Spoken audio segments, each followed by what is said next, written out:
Hello and welcome back to the Analytics FC podcast. I'm your host Chris, and today I'm delighted to be joined by David Ray. So David is the head of finance at Plymouth Argyle, a football club competing in the English Championship. So in this conversation, David shares a little bit more about what he gets up to day to day and the other people within the club that he's working closely with. We speak about different income streams that a club such as Plymouth may have and how that income is then budgeted correctly in order to accommodate for any player acquisitions and player wages. David also brings up data and the types of data that him and his team are looking at when it comes to projecting forward and building out a squad for the future. So really interesting stuff. So without further ado, let's bring David into the conversation. David, welcome to the show. How are you doing today? Yeah, really well, thank you. How are you? I'm good. I'm just getting warm, to be fair. It's a cold day. It's been a cold few days in the north. But like I say, we've been kind of chatting 5-10 minutes before we started recording, and we kind of got a lot in common in terms of you are also from the north and you're also a Sunderland fan, so it's good to speak to a fellow football fan. That's right. Yeah, I've just returned from a few days in Dubai, making the most of it. So I'm really feeling the chill at the moment. But I bet you are. I think I've caught that football bug of going to Dubai and international break. But yeah, nice to spend some time with the family.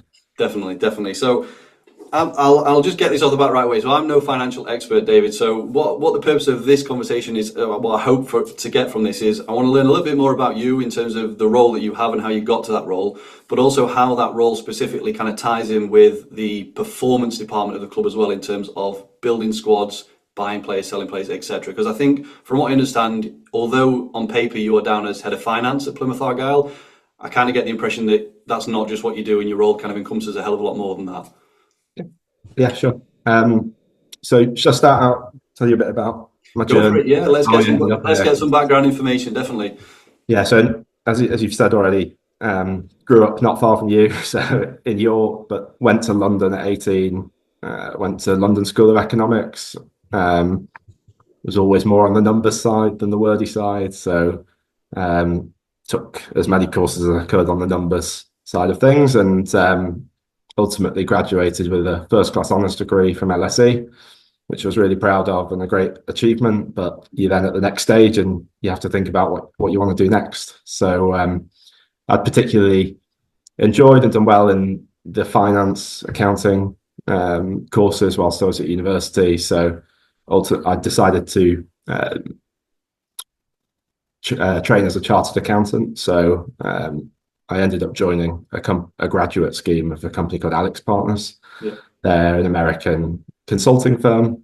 They do a wide range of consultancy for significant clients in automotive industry, retail industry. But one area that we were really keen to get into was football. And I still remember one of the partners asking me what I was interested in. I said finance. I was new in the job.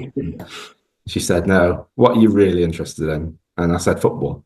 So she said, well, set up like a project group with some other people that are interested in football from the firm. I mean, this is a global firm, over $1 billion turnover.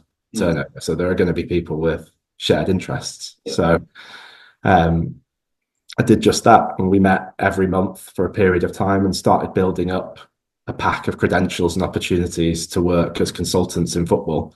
Yeah. My specific area was more around technical accounting matters. I was actually training as a forensic accountant, so I was doing my exams alongside this. And a club came along, just moved, Premier League club, moving to a new stadium, and then they needed some help with the financial modelling around the lease of the stadium. So I ended up working on that for just over 12 months, which gave me great exposure to how a football club works, income, expenditure, what does a match day look like, and also just the world of football business side of things. And when you sat around the table with very senior people from Premier League football clubs at the age of 22, you pick things up and you learn very quickly. On the back of that, we had credentials in the space. We did a couple of smaller projects with other clubs in Europe.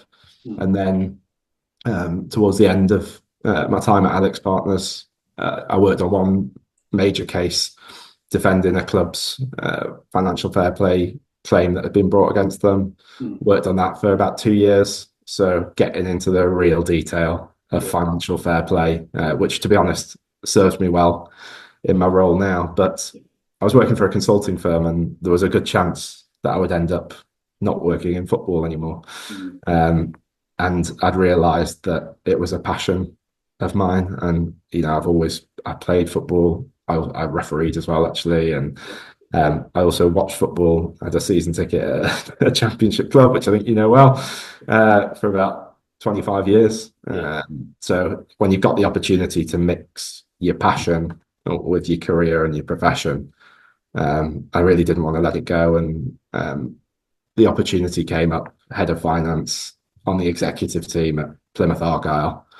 I think I was 27 at the time, so quite junior still. But the club was in League Two when I first had the initial discussion, and I met with Simon, Andrew, and another one of the directors, Paul Byrne, and they shared with me their vision for the football club, and it was all centered around this mission to be a sustainable championship football club. And I just felt like some of the experience that I'd had, some of the ideas that I had and ways of thinking from a consulting background, and having worked with a few different football clubs, so seen things that I liked, maybe things that I liked less, and I thought I could bring something a bit different to the table. And I think we might talk about this.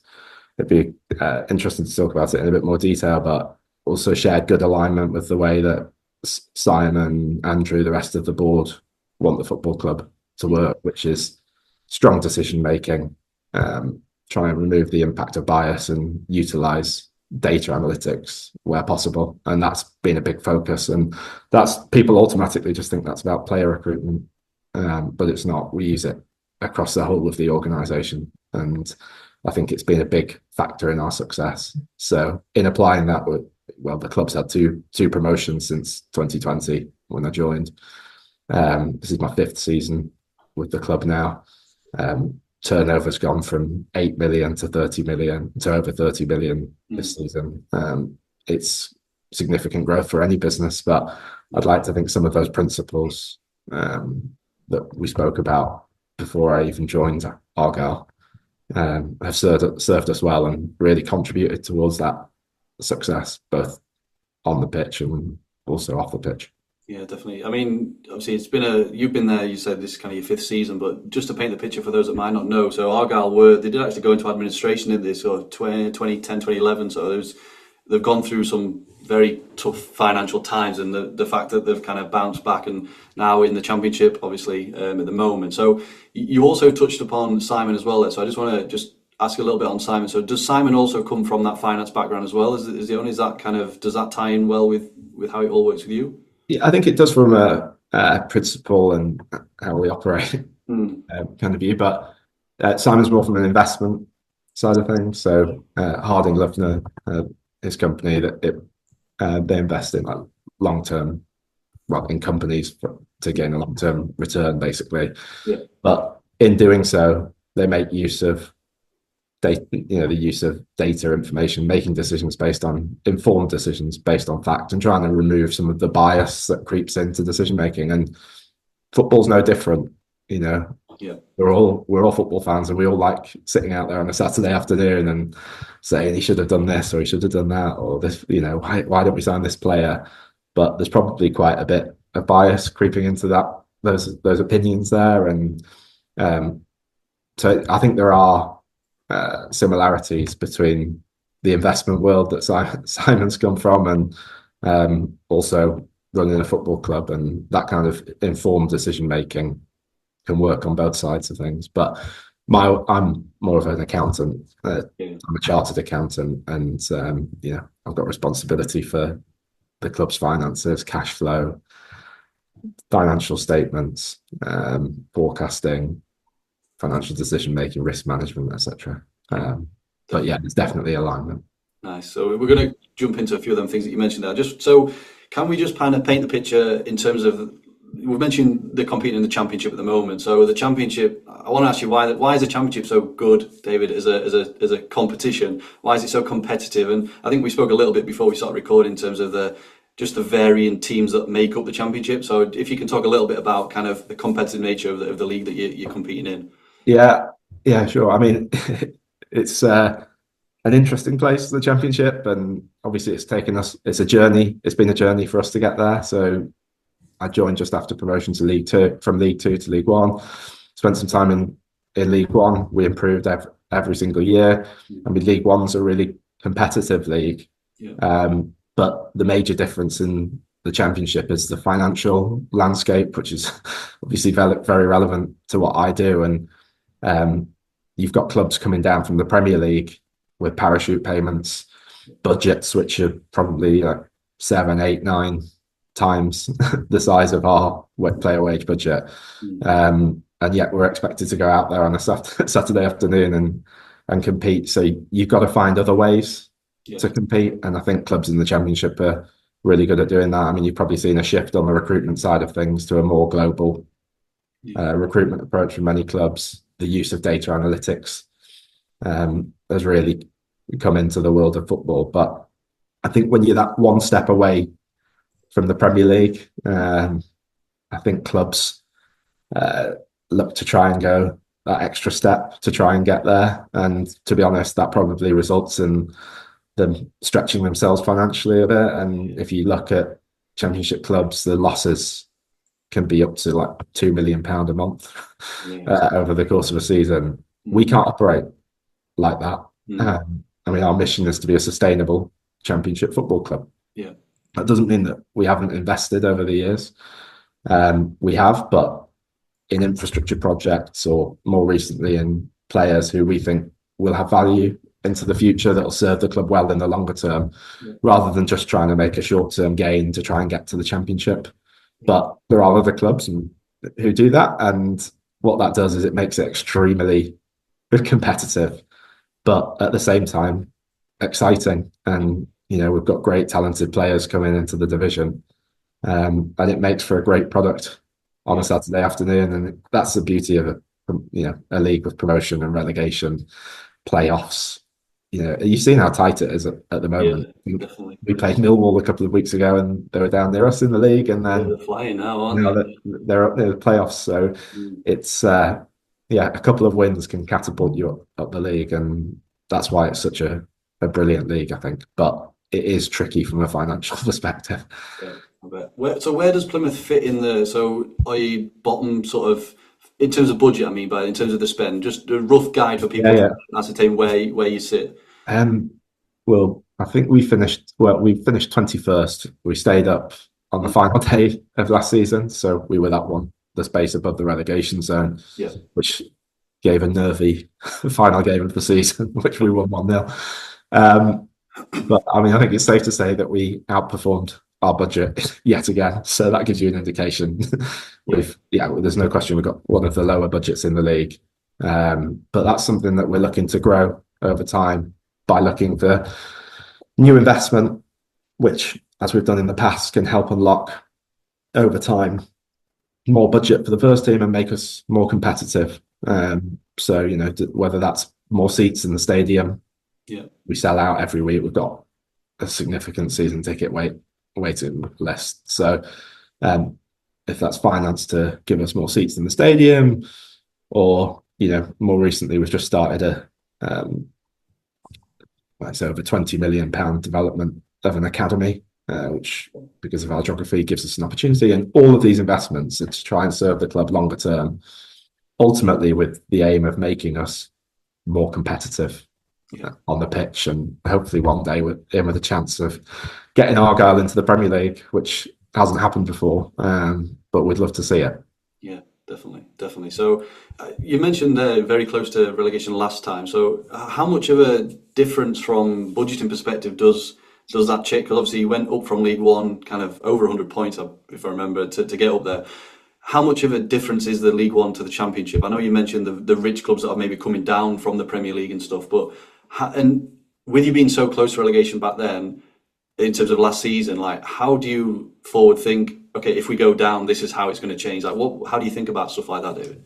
Yeah, I mean, firstly, we always budget. So if there's a chance that we're in two divisions, we budget on that basis, and I forecast cash on that basis, and I have to report to our board on that basis. And that really informs our decision making. So we've got models which we've developed over time, which very easily enable our football department. So that would be Neil Jewsnip, who's our director of football, and the recruitment team as well. To build out, honestly, it just looks like a football pitch the way we do it, and so it's like playing fantasy football. Yeah. I think most people know what it's like, and all they do is they drop players in, and they can put in a wage, whether that's 3-4 grand a week, whatever it might be. They put the player name and the wage in, and it gives a total overall budget, and we do that for both Championship and League One, if there's a chance that we'll end up in League One. So we're constantly looking at what that wage budget will be in both scenarios, and then I marry that with the overall football club budget, and we've got one big model which pulls that information in, as well as all the commercial income and the basic award, which the money that comes from the EFL TV rights, sponsorship deals, and also the Premier League solidarity money. And that's where there's a really big step. I mean, for us, I think loyal fan base, big crowds. I think we're confident around high attendances, no matter which division we're in, because of that fan loyalty. I think the big step down is in the what we would call the central distribution, so the money you get from the EFL and the solidarity from the Premier League. So what you need is clauses within players' contracts that adjust in the event that unfortunately you get relegated. So that's something which is common, but obviously it's a negotiation with the player and their agent, and that's where you've got that decision making that has to come in, and that's where within the football club we have a recruitment committee, and we meet and we have those discussions in that group, and you have the different perspectives, the football side of things and the financial side of things as well. So what we try and do where we can is try and use like probability analysis to understand what the expected outcome might be, and then apply financial values to it. But you still need the sensitivities. That can give you the likely outcome, but you need the sensitivities, which is the worst case that you get relegated. And for us last season. And are you then, as I presume you are, like in terms of monitoring the value of the squad in terms of the players as well? Because although you can't probably realize that as money coming in, but there will be times when you have to move players on, or if it is a case of relegation, you might have to move your higher earners on, or to bring in cash to the club. So are you kind of tracking and monitoring the value of the squad as a whole? That's something that that came in really when we came to the Championship. I mean, you'll see that I know there were some higher transfer fees in League One this year, but historically they tend to be shorter term contracts, which in my world means lower financial risk over a period of time. And many players come in on a free transfer or a loan, whereas you start spending fees in the Championship. And going back to similarities with Simon's business that we spoke about before, his business would have a portfolio of assets. We've got a portfolio of assets as well, and they're players with values associated with them. And what we look to do when we invest in a player is, we look at the age, the position, and we try and find players which will create value long term for Argyle and help us be more competitive. So absolutely. And Ross, who's our head of football data, he's built a wonderful model, which, because there are lots of different ways you can look to value a player. Is it the replacement cost? Are you going to base it on similar transfers that have happened in the market of players at a similar age with similar performance data? Does it depend on who the buying club is and the spending power of the buying club? So I think there are a lot of factors, but Ross has done a great job of building a model within the club so we can try and make some of those more informed decisions based on data that comes out of that model, rather than just taking a look at it and trying to make a decision just based on what we see on a Saturday afternoon. It's kind of goes a bit beyond that now. Definitely. So let's kind of get a bit more into the alignment between your kind of finance world and the performance department. So you mentioned Neil, who's the director of football. You mentioned Ross, their head of data and stuff. So I'm just trying to paint a picture for those listening in terms of what that kind of team looks like and how that kind of works together in operating in maybe bringing players in. So like, what's your relationship like with Neil? I presume Neil he's probably asking you for money every now and again. So what's that like? I've got a great relationship with Neil. We've worked together the whole time, 5th season working together, and had great success. But it's a very much a team effort. I mean, those guys are all over the football side of things and player recruitment, and I certainly don't say we should sign this player or we shouldn't sign that player. That's their world. So Ross sits on the data side of things, solely on recruitment. Jimmy Dickinson, who's our head of recruitment, works so closely with Ross and the team of scouts, and then Neil oversees everything on that side of things. And we have a recruitment committee, which our club secretary Zach sits on as well. He's got loads of experience of these kind of deals, and also the regulatory implications of it. And then Andrew, our CEO, who gives overall oversight over everything at the football club. So as a group, we meet pretty much every week throughout the season, not just in the transfer window, throughout the season. This isn't something that stops when the window closes.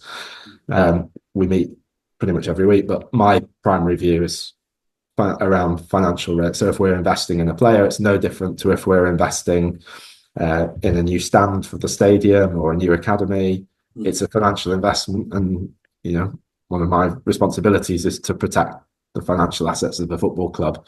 So I take a view like that, and there'll be the way deals are structured gets more difficult more complicated as you move up through the divisions. Timing of, it's not like you sign a player and all of the cash is handed over as soon as the player arrives. I mean, there are often deferred payments along the way, and you have to try and marry those with the payments that you're receiving on players that you've sold. And that's where really the financial side of things comes into the player discussions. And then similarly, looking at that risk management side of things. So on any contract or transfer agreement, what happens in the event of promotion, relegation?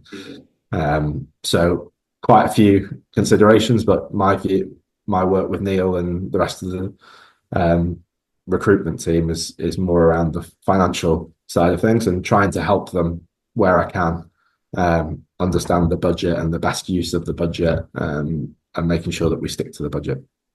So on that budget then, David, so how is that set in terms of, are you saying at the start of the year to Neil, Neil, this is how much you've got to spend, and that's basically all, that's your job done, like that's what you've got and that's it? Or is that constantly changing depending on if you are bringing players in or if you've made a bit more money elsewhere in the club? Like how do you look at budgets and how they maybe adapt over time? Well, it goes back to what I said before about this, the original mission, which was to be a sustainable championship football club. We've moved that because we've stayed up in the championship. We've moved the dial up a little bit on that, and we want to try and get towards playoff places within the next 5 years. But ultimately, the word sustainable is still within that mission. And so we work on a basis where we budget to zero what we would call EBITDA, that's earnings before interest, tax, depreciation, and amortization. So that is like we don't want to lose money year on year. So we prepare a budget for the board, which we do in the springtime. Everybody in the football club gets involved in that. What concerts are we going to have at the stadium? How many pasties are we going to sell on a Saturday afternoon at Home Park?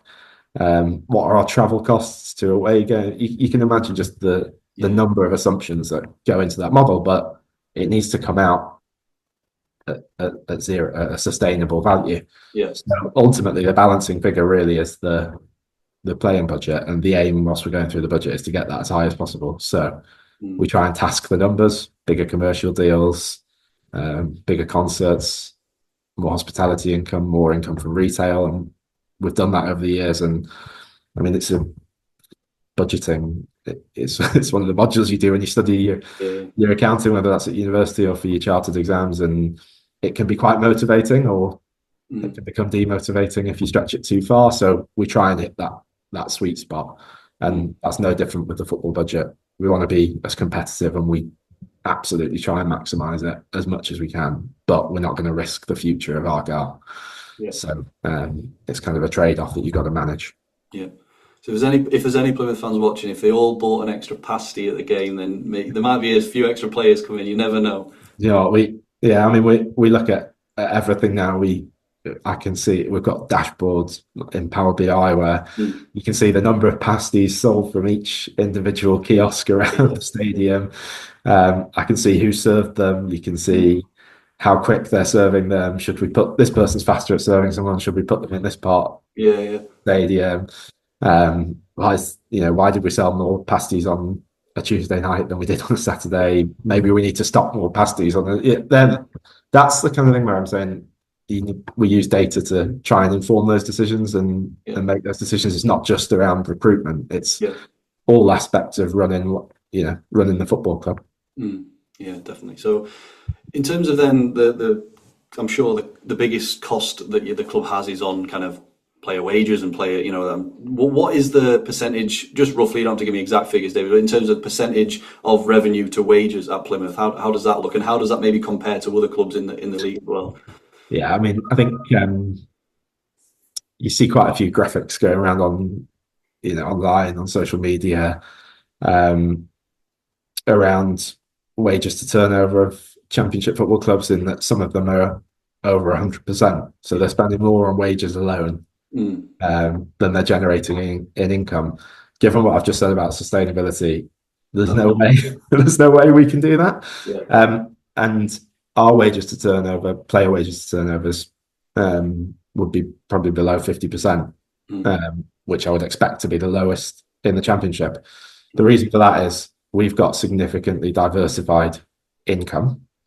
So we are much less reliant than many other clubs just on what I spoke about before, the basic award and the central distribution that comes from the EFL, and also on commercial deals, sponsorship deals, which have a low cost of sale associated with them, because you're not actually you're providing space on a shirt, for instance. We make a higher proportion of our income than most other Championship clubs from, for instance, retail, selling shirts, and hospitality or concerts, events, and these we run a five-a-side centre as well. I mean, we've really diversified that income, which, going back to your previous point, it protects us in the event that we get relegated, because the impact as a percentage of our total income of the basic award going down is far lower.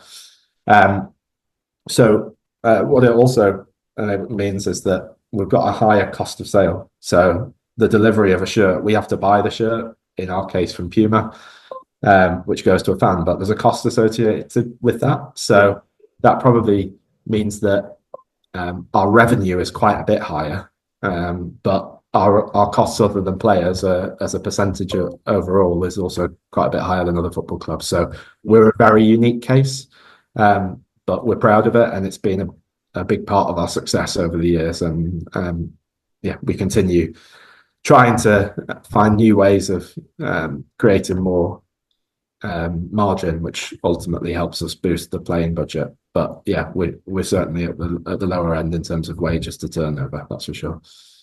I think you mentioned it at the start, David. So it can be very tempting, I'm sure, for clubs to be, if they are just outside the playoffs or just outside, I think, well, we can just stretch a little bit more, and then you don't get the playoff position or whatever, and then you start to feel the effects of that. So you mentioned you're probably below the kind of 50% mark. Is there a rate at which you start to get a little bit nervous and think, we need to bring this down? Like, what is the kind of ceiling for you guys to be able to still be sustainable? As you mentioned, you keep going back to that word. So is there a limit that you don't want to go over for kind of percentage of revenue wages? I mean, I wouldn't say for the percentage. The percentage will evolve as our mix. So if we lean more towards the commercial revenue, the sponsorship, and then we'll see a shift, and that margin will change. But I think the key one from my perspective is that the bottom line profit figure. So that would be the EBITDA that I spoke about before, but then also take into account investments. That's investments in capital, but also players. And ultimately, one potential way to keep your profits at, well, I shouldn't say the word profit because we don't. It doesn't really happen in football, does it? But keep yourself as close as you can to that zero net figure. One way to boost it is through player trading. If you can generate a surplus on player trading, then great. And that can recycle back into your, whether that's more fees for other players or going into your wage budget. So yeah, I don't think it's so much on the percentage, because that depends on your mix of where your income's coming from, but more just around keeping that sustainable bottom line. And ultimately, I've got to keep an eye on cash, and cash is really important. And we run a cash flow forecast out 2 years in advance, so we can see exactly what's going on. And again, that's scenario driven, and we try and use probability to think about what's going to happen in each scenario and what's most likely. So and in terms of then fees for players and stuff like that, I know Plymouth aren't a team that's spent splashing 5-10 million on players and stuff like that, but what are you, as a championship club, what are you allowed to spend on players and building squad? Is there a limit of how much loss you can make, or how does that work? So the rules that are in place at the moment, it's called profitability and sustainability regulations set and managed by the EFL and their club financial reporting unit. It's there's an upper loss threshold, so it has a 2-year, your current year plus 2-year look back, and you're allowed to lose up to that upper loss threshold is 13 million a year, so 39 million over 3 years.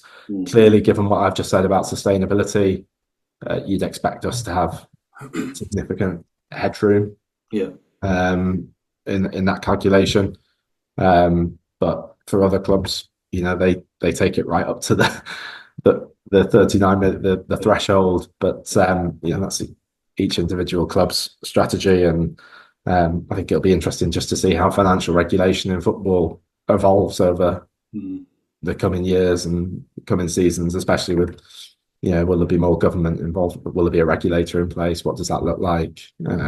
What impact does that have on those regulations and licensing of football clubs? And ultimately, what we want to do is, the community assets aren't they, football clubs? I grew up, I've said before, I grew up supporting one, and you want to see them there for the community and for the fans and for people to enjoy, because it's a brilliant, exciting product. So if there's anything, if the regulations are there to help protect those clubs, then great.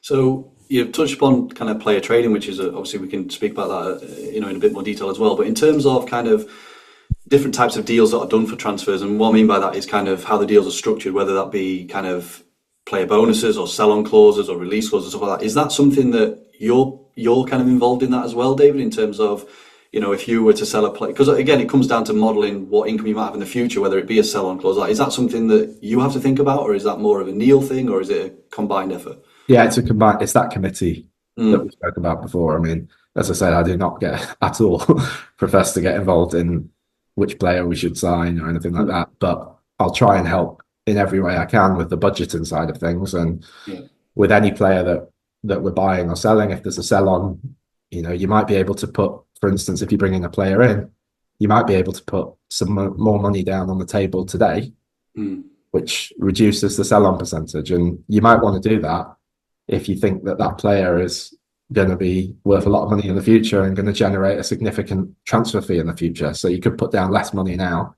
And we'll look at modeling that out in different scenarios, and that decision will, Ross will feed into that with the data, Jimmy will feed into that, and Neil, Andrews, the whole of the committee really, so that we get to the right decision. Because you mentioned Ross a couple of times. So Ross is head of data. So is he more so just on when he says the data he's working with, is that more just performance data, or is he also looking at player wages and modelling them kind of things as well? It's just because normally in a club they are kind of kept, from what the people I speak to, kept quite separate. So the data they would use would be you performing the expected goals and all that sort of stuff, whereas the wages is kept to someone else. But it feels like the way you've got the committee and how that works, it's all kind of entwined with. I think it's really important that that the recruitment team, including Ross, are thinking about how to optimally allocate the budget on the pitch to have the most impact. So if Ross is looking at different metrics of how much impact a player is going to have, I think it's important that he's thinking about the budget and the awareness. And that's why we built that tool, that sort of simplified tool that I mentioned before, which is that fantasy football thing. So you can see where you're investing on the pitch. And I think, when Ross and the rest of the team are thinking about where we invest those funds, I think budget is ultimately a really important consideration, and we absolutely can't go over it. So I think it is important that they're aware of it. Yeah. And one question quickly on kind of how accountancy methods kind of fall into it, without getting too technical. Like I say, I'm not an accountant, David, but we've kind of heard it's been publicised in terms of like how Chelsea amortise kind of transfer deals over time. Is there any kind of like how does maybe accountancy methods affect how players are brought in, and also how their value is kind of seen within the squad? I don't know, probably not worded that question very well, but in terms of like, is it just a case of you can spread the cost over, you mentioned kind of fees coming in over time. So how do you think about that, David? Yeah, I think there's two things really, and this is the classic we call it accrual versus cash concept in accounting. And we amortize the value. If we buy a player for an amount of money, let's say we bought a player for £1 million, we sign him on a 4-year contract, we would have amortization, so a cost hitting our profit and loss statement of £250,000 in each of the 4 years of their contract. Yeah. If they were to be sold after 2 years for £1 million, they would have a value of 500k, because you'd had 2 years worth of 250k, and we would recognise what we would say a gain on disposal of £500,000, and that would be profit that would hit the P&L. So there's the accounting side of things, which is one thing, but then the cash, you have to keep an eye on the cash, because ultimately the timing when the money's coming in, you want to try and match that to when the money's going out. There are other considerations though. I mean, some clubs would prefer to get the money. It might be because they need the cash immediately, and they might accept a little bit less money in terms of transfer fee if you put more money down early. So they're the kind of things that would come out in any negotiation with any club or player, and important financial considerations. And as I said before, these are things that really come to be more significant in Championship and Premier League, when you start paying and generating fees from buying and selling players, rather than League One and League Two. Yeah, definitely. So let's touch on the academy then, David. You mentioned there's been investment into the academy. Again, I believe, is it Cat 3 academy going to Cat 2? Is that right? So we're Cat 3 at the moment. We are developing new facilities which are capable of getting us to Cat 2, and then should we wish to do that at whatever point, should we think that's the right thing to do, then we would do it at that point. But yeah, I mean, these are transformational for the football club. The academy at Argyle it's not at a home.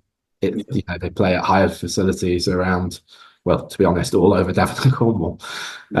So having a home in the heart of the city with the facilities, fitting of a Cat 2 academy is really exciting for us. And ultimately, we want to see the best talent from Devon and Cornwall coming and playing at Argyle at Brickfields, which is the academy, and then ultimately at Home Park in the first team. So it's exciting for us. It's something I've been heavily involved in myself. We've done it in partnership with the City Council. We're proud of our relationship with the City Council. I think they see the value that we bring to the city and the community, and it's a really exciting project. We've also got our charity, the Community Trust, who are going to be based down there, running some of their programs and good work that they do within the community. So it's just a good example of everyone coming together in the city of Plymouth, and also exciting for Argyle. And hopefully we see more Adam Randalls, Freddie Asakas, and Mike Cooper before he went to Sheffield United. So exciting times. Yeah, definitely. I mean, it just goes back to sustainability, doesn't it? If you can have a sort of a conveyor belt of players that are coming through that are capable of making the first team, then that means that, you might, like you said, they sell on for a fee potentially, but also if they're hitting the squad, I'm sure it's probably cheaper to pay a young player that's come through than to pay a fee and bring someone else in and pay them a bit more if they're more experienced. So it's all leads back to that. That's the case for the investment, really. That it'll serve us well over the coming years, and we'll have more players from our academy in the first team, helping us do really well. And then obviously as well, if they go on to play for other clubs, it will help us financially in the long term as well. So like many other investments, same as buying a player, same as invest, a new stand, same as more hospitality. It's exactly the same. It's serve the club in the long run, help us grow. And that strategy and that way of working over the years has served us really well. And if you look back at where we were 5 years ago to where we are now, I think it's safe to say it's worked really well. Yeah, definitely. So I had down to ask you about how you mentioned forecasting and kind of predicting the future, if there's the best way to put it, really. But how do you look at kind of cup runs and things like that? Like, is that something that is just a pure bonus? Like, if Plymouth were to make an FA Cup run, is that just a nice to have, or do you kind of try and foresee making so far, or how do you look at that? No, when we do our budgets, this is the same for the women's football team, men's football team. We would assume that we get knocked out in the first round of each competition, and that's just prudent budgeting. But anything that if we do manage to progress, then wonderful, and that's not money that leaves the football club. It goes back into the model, and ultimately we try and allocate as much as possible to be sustainable to the first team, because we want to be as competitive as possible. So we would assume prudently that there isn't any. So honestly, when I see a big cup draw come out, or when we win in the cup, you probably see me jump higher than anybody else in home park, because it certainly helps from a financial standpoint. So, but we wouldn't put that into our assumptions. Yeah. I mean, again, this is kind of picking numbers out of thin air, but let's say Plymouth made it to, the 5th round of the FA Cup and they had a big draw in their televised game. Yeah. How much could that mean to a club like Plymouth, like in terms of numbers? Yeah, I mean, I think, but prior to me joining, we played Liverpool, where you got a draw and then brought them back to home park. That was prior to me joining. Whilst I've been here, we had Chelsea away. Yeah. The FA Cup took them to extra time. Would have been a replay if it was just following the COVID years. So unfortunately we didn't get a replay out of that one. But I mean, it can be up to, depending on, a lot of the money comes from the gate receipts. So if you play in a club with a large stadium, big crowd and more expensive tickets, it ultimately, because it gets shared between the home and away club, and then the small amount goes into the FA Cup prize fund. But because it gets shared, if you're away from home and there's a big crowd, it can be really lucrative, like several 100,000 up to $1 million probably, depending on the club that you draw. So I watch the cup draws very closely. No, so in terms of then, the latest accounts that you kind of released, you mentioned that income's going up every year, which is great. I think it also said that this one there was a loss, but it was due to some one-off payments and things like that. So one thing I just wanted to ask you about, because in the message that was on the Plymouth website, was that the loss maybe included contingent payments on player loan transfer agreements. I just want to pick your brains on that. Well, what does that mean? Obviously, you don't have to take the specific player and stuff, but just what kind of contingent payments are you talking about there? Yeah. So when I'm talking about those different scenarios, when we're doing the budgeting, what we do is this was when we were back in League One. What if we don't stay in League One? What if we go up? And within certain agreements, transfer agreements, whatever else it might be, player bonus schedules, there'll be contingent payments that are payable upon promotion. They're there as an incentive in the player bonus side of things, or part of the contract structure, or transfer agreement. And I think they're very common in football, and we knew they were there. Didn't come as a surprise. But ultimately, if you're getting promoted to the Championship, there are other benefits that come from that: much greater basic award, bigger commercial deals. So although there might be a loss immediately, you're looking ahead to the future years and the club being in the Championship. And I mean, it's the same. It'd be the same now. We would have contingent liabilities, which will be in our set of accounts, which I'm just finalising at the moment. And we have to put in there what happens if we get to the Premier League. So there are amounts in there I don't think don't know yet, but don't think we'll be paying them this year. But let's see. But at some point in the future, we might have to pay those contingent liabilities for the Premier League, and it's just the same. So yeah. Yeah, interesting. So one thing I wanted to ask you about, David, was you kind of touched upon it already in terms of the identity of the club, like the Green Army, I believe it is known as. So I want to kind of ask you about because I understand you've got kind of a membership program with it, because someone that I know actually I've done work with, he's kind of the host of like the analysis show there in terms of what you do on the match days and stuff like that. So I'm just curious to ask about how that was set up, why that was set up, and what kind of impact that has on the club's finances as well in terms of that membership program for the fans. Yeah, we set it up a couple of years ago, called it Evergreen. What we just wanted another platform to engage with fans on, and obviously we're sold out, so it gives people who can't get into the stadium an opportunity as well to engage. It gives people, we've got people in America, I had a look the other day, Saudi Arabia, Qatar, mainland Africa. There's people all over the world who have these evergreen memberships, and within the packages there are certain benefits, some more benefits that you can't buy, like you'll sit in on a press conference with our head coach. So I think last year there was a trip out to America with Simon Hallett, the owner, where they watched the Argyle game from over there. So it's got those kind of unique benefits that you can't buy, but also included in it a discount, your shirt, and it's just an opportunity for fans further to engage with the football club. And there's also any excess funding that it generates, it goes to a good cause, which is selected by the fan themselves. So whether that might be the academy, so the younger generations, or the current first team. Last year we had like sports science, there's the women's football team, and we let fans pick what they can contribute towards. But yeah, we just want to engage with them further. It's quite a unique scheme, and one that we're really proud of. I think we've got about 6,000 members. So it's been a great success. We're proud of it. Interesting. It comes again back to the diversification in terms of, if you were to get relegated, you might lose some of them, but you've still got another revenue stream that's bringing in. And just on that kind of diversification, I think you said it earlier, but you made a purchase of kind of, was it gold, like the facility gold? So I found that quite interesting, because obviously that is, again, another kind of revenue stream for the club, but also that's very much linked to, I would presume, you can advertise there in terms of bring some of the members that are going there and playing football to come to Home Park and watch the games as well. Yeah, it's located right next to Home Park, so that was a consideration for us. But yeah, it's a profitable operation, which is good.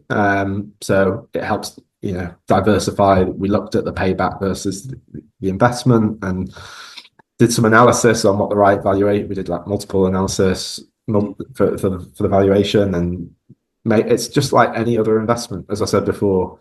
And it went through the usual process, build a business case, took a lot of work, took a negotiation. Then I took it with the CEO to the board of directors, our independent board, Simon chairs, Simon's chairman of. So it went through that process, and that's an investment that we decided to make. And it's just like many other investments. But as you said, good opportunity to further engage with fans, promote sport and football within the city. We use it closely with the community trust as well. It's a great facility, and it's located right next to Home Park, and next to our training ground, Harper's Park, as well. So it's been a success, and it's a great facility. It's just really interesting. I think from like when you look at a football club being a business, it's one of them where it's quite strange in the fact that although you play at Home Park, but that's only really open on match day once every 2 weeks, because home and away and stuff. So it's kind of trying to maximise as much as you can. Really. That's it. We have I think we've had like beer festivals, silent disco. We have events on pretty much every day of the year at Home Park. New Year's Eve parties. We'll do Christmas parties. We'll do conferences. That's what I mean when I say before that our revenue base is quite unique. Because it's so diversified, and it's more than just a football club.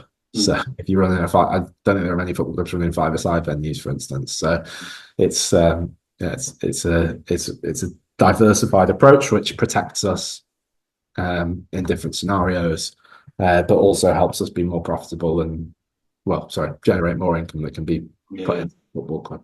Yeah, definitely. No, that's perfect. Like I say, I really enjoyed this conversation, David, in terms of like seeing how closely knit you are to the typical performance side. Because, like I said before, it's typically that it is separated, but you obviously you're a football fan at the end of the day as well, and you kind of have a very interesting role to tie those two things together. And all of these things, whether it's selling pies on pasties and kind of the goals and the facilities, it all leads back to generating the club income which can be sustainably spent on building a squad that competes to push on to the next level. So really interesting, and look forward to seeing how good Plymouth do. Like I say, it's a very competitive season, it's a very competitive league, and it's very close this season as well in the Championship. So perfect. That's everything I wanted to ask you. Anything else you want to kind of give a shout out to at all or mention it? No, just thanks for your time, and thanks for everyone for coming to Home Park and supporting us, and hopefully one day we'll get up towards the top of the Championship and hopefully the Premier League one day, but let's see. Amazing. All the best, David. You take care. I'll catch you soon. Thanks very much, Chris. So that's been the Analytics FC podcast. So thanks again for joining us. So if you have enjoyed this episode, please do like, follow, subscribe, and we'll be back next month with another podcast with Analytics FC. Bye for now.